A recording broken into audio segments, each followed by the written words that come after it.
नमस्कार बंधू भगिनींनो, आपल्या सगळ्यांचं सहर्ष स्वागत आहे स्वास्तिकम या माझ्या चॅनलवर। आज मी आपल्यासाठी सचित्र भक्त विजयी कथासार यातील पुढील कथा घेऊन आलेली आहे। तरी आपण सगळ्यांनी श्रवण करावं हीच आपल्या सगळ्यांना विनंती। आणि आपल्याला जर माझे व्हिडिओ खरंच आवडत असेल तर आपण माझ्या चॅनलला सबस्क्राईब करा, माझ्या व्हिडिओला लाईक आणि शेअर करा। अध्याय 15। भगवंताने विप्रांना भोजन देऊन निज रूपाने दर्शन दिले। रुक्मिणीला पांडुरंग आपापल्या भक्त कसे प्रिय आहेत ते वर्णन करून सांगत होते। ते सांगता सांगता रात्र संपून दुसरा दिवस उजाडला आणि पांडुरंगाच्या दर्शनासाठी भक्त मंडळी पुन्हा आली। नामघोष करून व जय जयकार करून त्यांनी पांडुरंगाला साष्टांग नमस्कार घातले।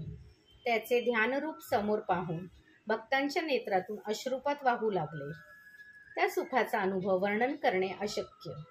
नामदेवाला तर पांडुरंगाने आलिंगन दिले।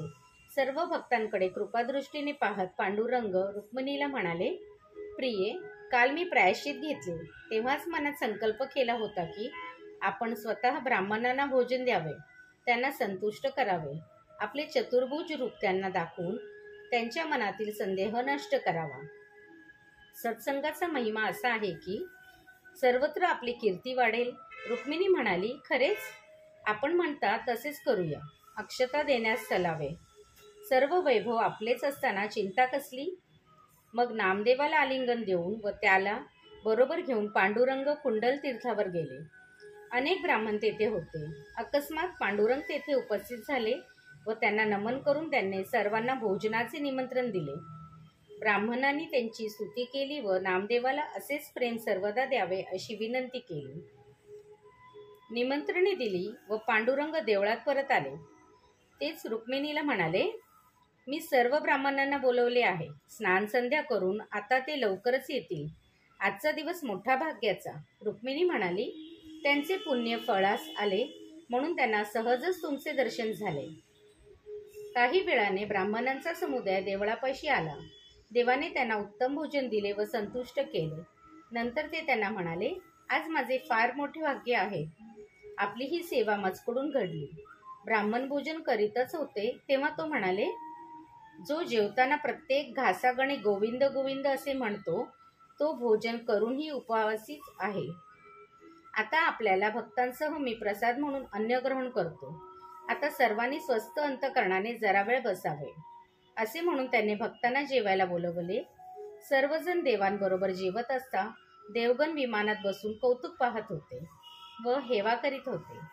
देवाने त्यावेळी भक्तांचे पूजन केले। तेव्हा नामदेव म्हणाले, पंढरीनाथा, तू हे काय करतोस? सागराचे नदीचे पूजन केले आहे का कधी? चंद्राने नक्षत्राची पूजा केली आहे का? भक्तांची पूजा तू काय करतोस? पांडुरंग म्हणाले, नामदेवा, नद्या नसत्या तर समुद्रही नसता, नक्षत्रे नसती तर चंद्र शोभेला नसता। अरे राजा हा प्रजेमुळेच श्रेष्ठ ठरतो। 33 कोटी देव नसते तर इंद्राला कोणी विचारले असते? पांडुरंग त्यावेळी भक्त मंडळींमध्ये बसले। तो फारच शोभून दिसत होते। प्रत्येकाच्या मुखात पांडुरंग घास देत होता। तो सोहळा पाहून ब्रह्मदेव, इंद्र वगैरे देवांनी आनंदाने वरून पुष्पवृष्टी केली। विप्रवर्ग फारच चकित झाले। पांडुरंगाने गृहस्थाचे रूप घेतले होते तरी शहाणे शहाणे ब्राह्मण तो साक्षात रुक्मिणीकांत भगवान श्रीकृष्ण आहे हे मनात ओळखून त्यासंबंधी आपणास बोलू लागले। ते ऐकून पांडुरंगाने आपले गृहस्थ रूप बदलून चतुर्भुज रूप धारण केले आणि सर्व ब्राह्मणांना दर्शन दिले। ते दिव्य रूप पाहून ब्राह्मण स्तब्ध होऊन टकमका पाहू लागले। त्यांना पशु पक्षी नर कीटक पाषाण वृक्ष सगळीकडे तेच रूप दिसू लागले। तोच नाना रूपांनी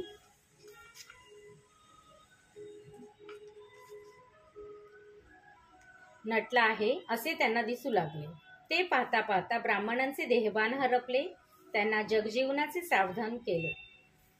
नामदेवाला म्हणताने ब्राह्मणाच्या चरणावर घातले। आपल्या प्रत्येक भक्ताची ब्राह्मणांना ओळख करून दिली आणि त्यांचे आपण दास आहात असे सांगितले।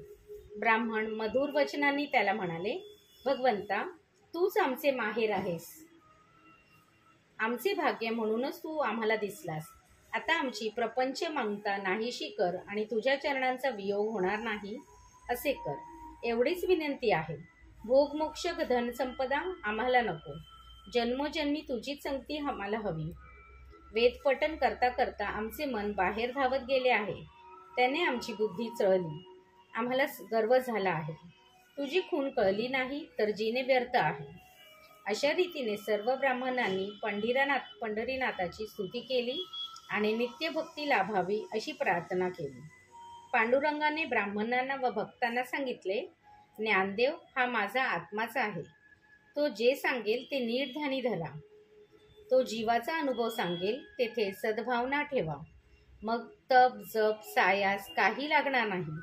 मग केस वाढायला नकोत, अंगाला भस्म नको, आसने घालायला नकोत, कर्मकांड नको. सत्संगाचे सर्व आपोआपच होईल. कीर्तनापुढे तीर्थे व व्रते ही बापडी गौण साधने आहेत. मग तो ज्ञानदेवाला म्हणाले, यांना मी तुझ्या स्वाधीन केले आहे. यांच्यावर तुझी कृपा असू दे. तेव्हा ज्ञानदेवाने होय अवश्य असे म्हणून परमभक्तिभावाने देवाला वंदन केले व म्हटले, देवा, जो अनुभव ऋषीश्वर घेतात तो मी सांगेन. सर्व ज्ञानांचे परमगृह्य ज्ञान सांगेन. कीर्तन म्हणजे सर्व साधनांचा राजा आहे. ही कथा म्हणजे विचाराचे सार आहे. धृतीचाही स्वतःचा निर्धार आहे. स्वरूपाचा साक्षात्कार आहे. हे कथानक प्राकृत मानू नये. हे उपनिषदांचे सार आहे. भक्तीचे अमृत आहे. इथेच हा अध्याय संपत आहे. पांडुरंग विठ्ठल हरी विठ्ठल विठ्ठल विठ्ठल. श्री पांडुरंग परणमस्तु. शुभम भवतु शुभम भवतु शुभम भवतु.